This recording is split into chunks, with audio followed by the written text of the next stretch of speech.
तो मूल पढ़ाने आते हैं। क्यों देवी? मैं ये PYQ लेकर के क्यों आया?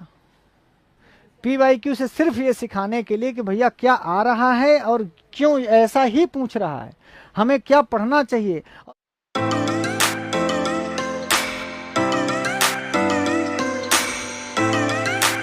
और केवल नदी नहीं, भाई नदी नहीं पूछेगा, सूची पूछ लेगा, नलिनी का द्वितीय पूछ लेगा, नलिनी ही बनेगा, मालिनी का पूछ लेगा, मालिनी ही बनेगा, सूची का पूछ लेगा, सूची ही बनेगा, कूपी का पूछ लेगा, कूपी ही बनेगा।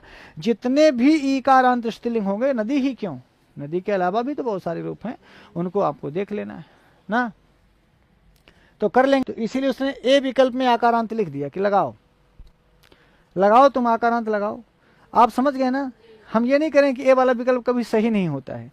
वो एग्जामिनर पूछता है कि तुम माता शब्द देखोगे तो रमा देख रहे हो ना, रमा लता, बताओ रमा लता बालिका तुम जानते हो आकारांत स्त्रीलिंग है, तो माता को भी तुम लिखोगे आकारांत है, लिखोगे ना, तुम लिखोगे, इसीलिए वो आकारांत पहले लिख दिया कि बताओ, फिर उकारांत लिख दो, फिर इकारांत लिख दो, और राष्ट्र में जो होगा वो सबसे ऋकारांत है, वो मातृ शब्द है, मातृ शब्द है ना, ऋकारांत है, स्त्रीलिंग है, और जो है वो सबसे लास्ट में डी में लिखा है। पर जो जो तुम सोच सकते हो आकार, भाई यही तुम्हारे विकल्प में है, तुम्हारे पाठ्यक्रम में है, आकारांत, इकारांत, उकारांत, ऋकारांत, पुल्लिंग, स्त्रीलिंग और नपुंसकलिंग, यही तो लिखा है। तो भैया ये नपुंसकलिंग वो स्त्रीलिंग का रूप है, ऋकारांत स्त्रीलिंग में रूप चलेगा माता ना, मातृ शब्द है।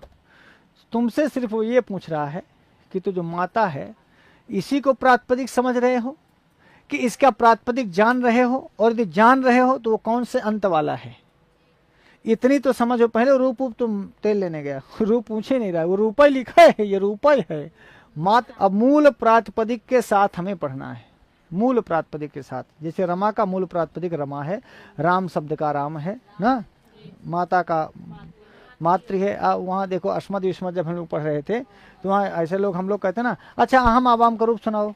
अरे यार अहम आवाम का कौन रूप होता है? अस्मद का रूप होता है, युष्मत का रूप होता है।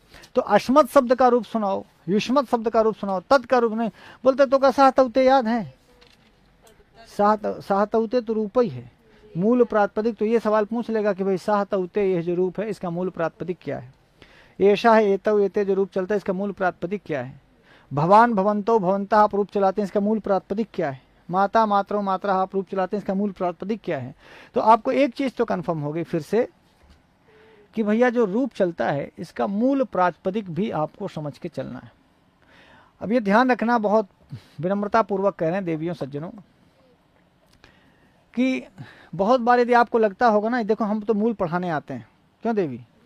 मैं ये PYQ लेकर के क्यों आया? PYQ से सिर्फ ये सिखाने के लिए कि भैया क्या आ रहा है और क्यों ऐसा ही पूछ रहा है, हमें क्या पढ़ना चाहिए। और किसी छात्र या छात्रा को यह पता चल जाए देवी कि कैसे पढ़ना चाहिए, उसकी 90% समस्या खत्म हो जाती। किताब पढ़ने के बाद भी ना लोगों को यही नहीं पता चला कि जो हम किताब पढ़े हैं इससे क्या पूछेगा, कैसे पेपर आएगा, कहाँ पूछेगा, क्या पूछेगा। इसलिए मुझे लगा कि यह काम मुझे करना चाहिए, और यह दायित्व मैंने आपके लिए इसीलिए लिया कि भैया हम ही पढ़ा दें PYQ। तो PYQ प्रीवियस ईयर क्वेश्चन में तो हम ये डिटेल कर पाएंगे ना, हर चीज़ में अपने दिमाग से जितना भगवान ने दिया है कि भैया छात्र को इसमें क्या जानना चाहिए, किसी कंपटीटर को यहाँ पर क्या जानना चाहिए। फिर देखो लिख दिया, इसलिए देखिए हम मात्र के सभी रूपों, मात्र से जो जो पूछा था एक साथ लिखे हैं, रमा से जो जो पूछा था एक साथ लिखे हैं, लता से एक साथ लिखे हैं, जो रूप अलग अलग सालों में पूछा था उनको एक साथ करवाया गया है, ताकि अब जब ऋकारांत मात्र की चर्चा हो तो फिर जितने मात्र से सवाल पूछे गए हैं वो सब एक साथ आप समझ लें। नदी से जितना रूप पूछा था नदी को लेकर के सब एक साथ आपको पढ़ाया गया, ताकि आप जाने कि भाई नदी का क्या पूछ रहा है बार बार। तो अब यदि आप पढ़े हैं और हमारी डिटेल विश्लेषण को सुना है तो आप इन पे थोड़ा सा विचार करोगे तो तुम्हें समझ आ जाएगा कि कितना वो बेवकूफ़ बनाना चाह रहा था। मातात लिख करके देख लो, काय मातात लिख रहा है। हाँ आप समझ रहे हैं, वो ये सोच रहा है कि तुम रामात, बालकात पढ़ चुके हो, युवकात, महेशात, रमेशात, विद्यालयात सब पढ़े हो, तो वो लिख दिया कि ऐसा है तो बताओ पंचमी में मातात बने। तो यदि अकड़म बकड़म बम्बे पो वाले हो गए तो मातात लगा दोगे नहीं, तो ऐसे ट्रिक वाले जो ट्रिक वाले पढ़ेंगे वैसे मार देंगे। तो हम ट्रिक की पढ़ाई के विरोधी नहीं है, बिल्कुल अच्छा ट्रिक हो तो आपको ट्रिक से पढ़ना चाहिए, पर ऐसा भी ट्रिक ना हो कि जो आधे में लगे आधे में लगवे न करे, छींचा इधर लेके डुबा दे।